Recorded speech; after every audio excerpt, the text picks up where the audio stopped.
Voy a tratar de ser muy sintética, entendiendo que hay muchos más compañeros y compañeras que quieren hablar. Solo quiero partir agradeciendo, no veo a Cintia, pero quiero partir agradeciendo particularmente a ella, no solo por la invitación tan amable y fraterna que nos hace a muchos aquí, sino también por sus palabras, que me parece que fueron bastante aclaradoras, tanto profesional como política, como socialmente, respecto del momento que está viviendo Argentina, que es el que nos toca venir hoy día, visitar y poder entregar nuestras opiniones en este contexto y no en otro. Creo que es imposible obviarlo. Así que agradecer a Cintia por esa aclaración, me parece muy acertada del momento histórico que estamos viviendo en este pueblo y en América Latina toda.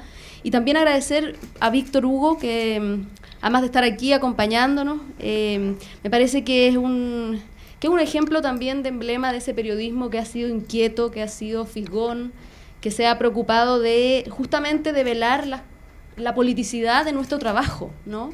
En materia de poder tener una opinión sobre políticas públicas, sobre concentración de la propiedad, de investigar quiénes son los dueños de los medios de América Latina, porque no son cualquier empresario, son empresarios muy particulares que de una u otra manera han sido parte de las historias de nuestros pueblos. Así que también agradecer no solo la presencia, sino también esa participación militante del periodismo que milita en la democracia, finalmente, el respeto de los derechos humanos.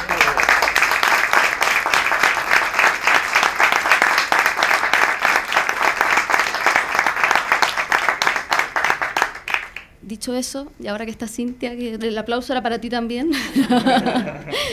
voy a tratar de ser muy, muy sintética, porque además Manuela planteó varios puntos que son muy interesantes y muy acertados en el Chile de hoy. Yo quisiera contextualizar un poco de cuando hablamos del sistema de medios de comunicación y el ejercicio del periodismo en Chile, ¿a qué Chile nos referimos, ¿no? Manuela da varios ejemplos de lo que pasa hoy día en el marco de los debates, de las reformas que para algunos más, para algunos menos, pero que lo cierto es que iban en la senda de poder profundizar la democracia, una democracia que está llena de cerrojos dictatoriales todavía, que es la democracia que tiene Chile, esa democracia entre comillas, ¿no? Y lo primero que hay que tener claro es que nuestra cúspide de la pirámide jurídica, como diría un abogado, es la Constitución, y esa Constitución que nosotros tenemos es una Constitución heredada de dictadura, que si bien, que fue discutida por 4 o 5 personas, ¿no?, que en una comisión, la llamada Comisión Ortúzar, y que fue la que ha determinado finalmente prácticamente todo nuestro ordenamiento jurídico, salvo algunas reformas cosméticas que han ido mejorando algunas cosas, pero que siguen respondiendo a esta transversalidad jurídica. En ese marco, esta Constitución efectivamente garantiza, otra vez entre comillas, la libertad de emitir opinión y de informar, como aparece ahí en el artículo 19, número 12. Sin embargo, lo hace desde un punto de vista de garantizar el derecho a la información de manera individual, no en tanto derecho colectivo del pueblo de Chile, ¿no?, sino de quien finalmente pueda poner o instalar un medio de comunicación y que tenga dinero para hacerlo. Y curiosamente, la única preocupación y cuidado respecto de los monopolios u oligopolios versa sobre la prohibición de que el Estado establezca algún monopolio.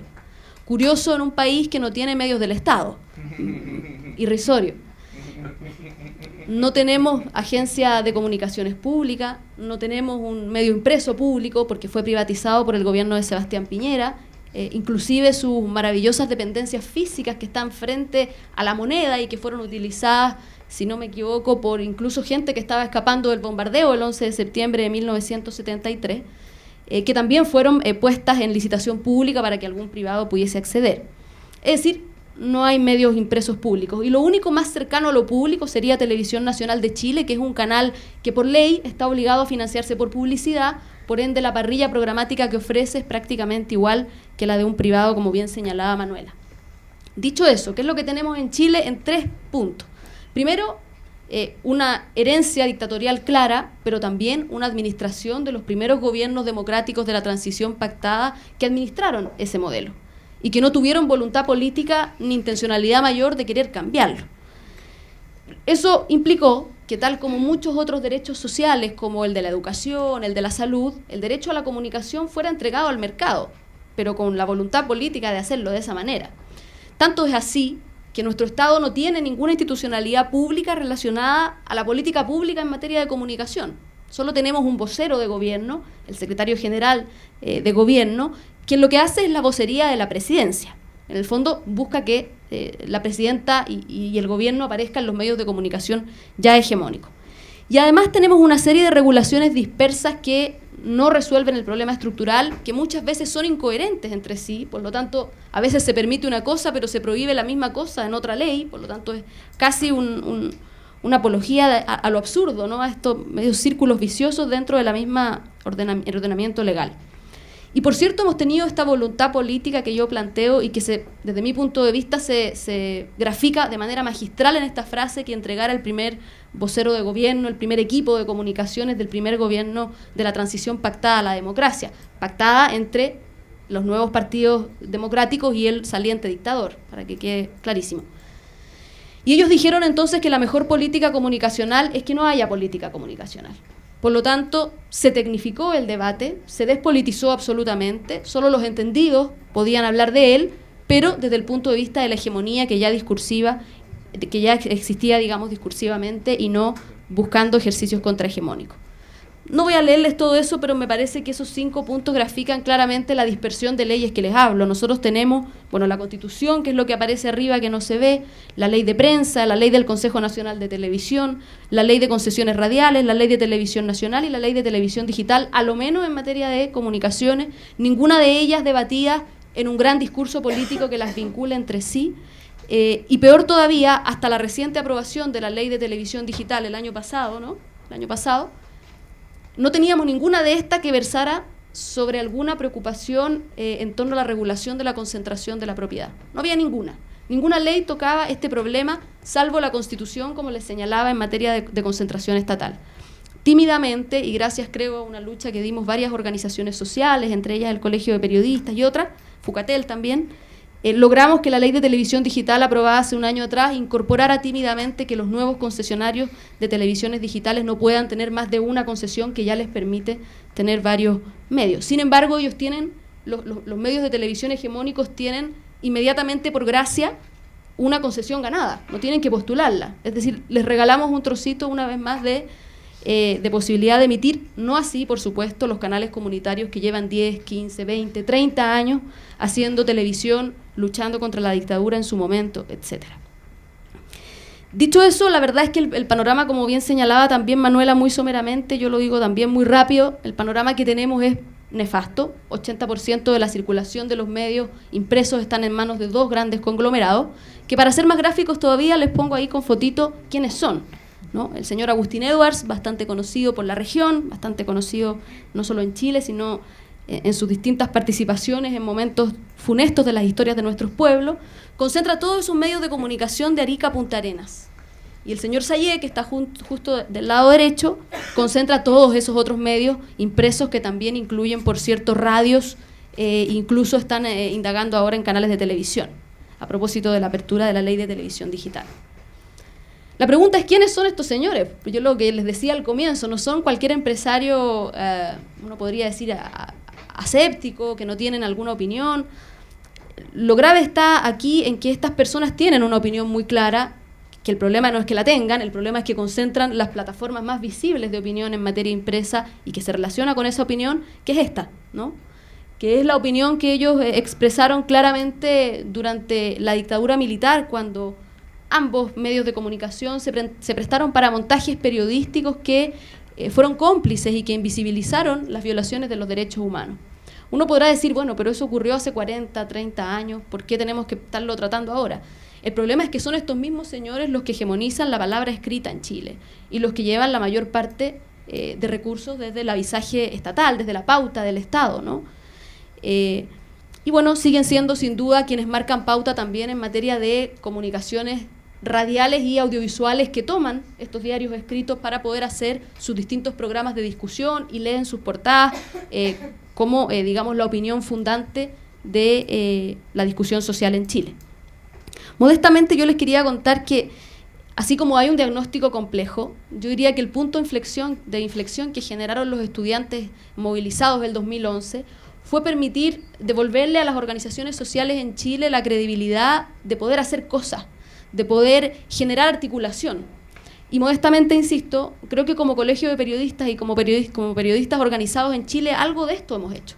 En un Chile que efectivamente no tiene Defensoría de la Audiencia, que no tiene una ley de medios total que pueda tomar todos estos temas, pero hemos avanzado en regulaciones éticas, por ejemplo, y hemos fortalecido nuestros tribunales de ética como Colegio de Periodistas, cuyo fallo fundamental del año pasado, luego de meses de investigación, hay que decir que el Tribunal de Ética del Colegio de Periodistas es un tribunal autónomo que nada tiene que ver con quienes lo conducimos políticamente. Y luego de meses de investigación se llegó a la conclusión que el ejercicio periodístico de Agustín Edwards era un ejercicio antiético, por varias razones bastante claras y argumentadas, y a propósito de estos montajes comunicacionales que yo les comento. Y la verdad es que él recibió la sanción mayor, que fue la expulsión.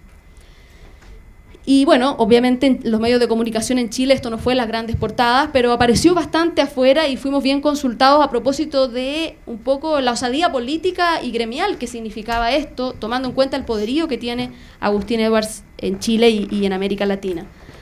Pero para darles un dato más antes de ir cerrando, y sin querer centrarme en el señor Edwards, pero me parece interesante a propósito de lo que vive la Argentina también.